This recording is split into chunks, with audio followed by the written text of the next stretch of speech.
Now, we know that we could solve a system like this if we could input matrices that represent it.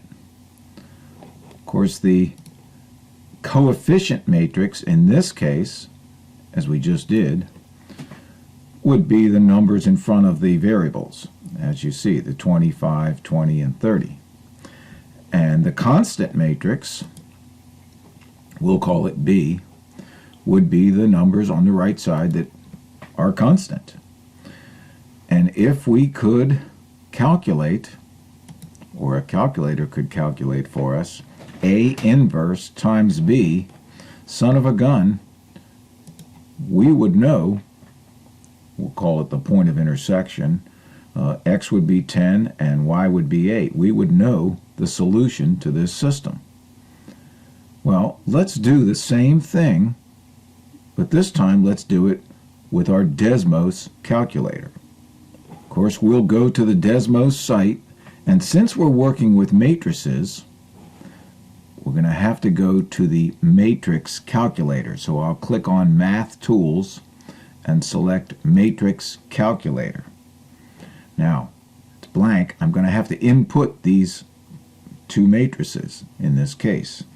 The coefficient matrix.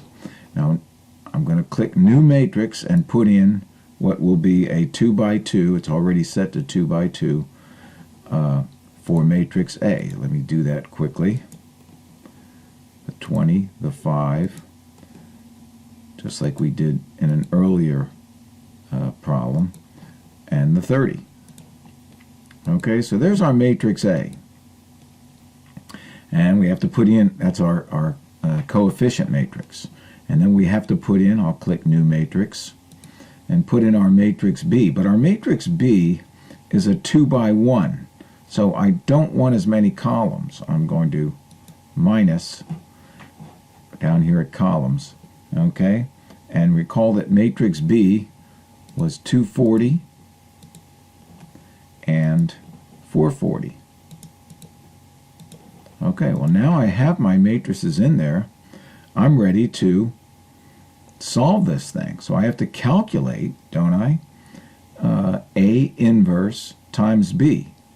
Well, I know what A is. Where's the inverse button? Well, that's the new thing today. See right here? That's the inverse button. It says A, but I'm going to have to tell it A, okay, because I may want to do B inverse, okay? So I'll start with A. I have to click that first, and then I call that the inverse button, okay, times B, and get right out of town. Look, it already has solved it. X is 10 and Y is 8. So this is pretty simple with if you know how to insert matrices in Desmos, and of course the only new thing really is the matrix inverse button right here. Okay, so you input your coefficient matrix, input your constant matrix, and always calculate, as we have here, A inverse times B, and you'll have your solution to the system. Okay?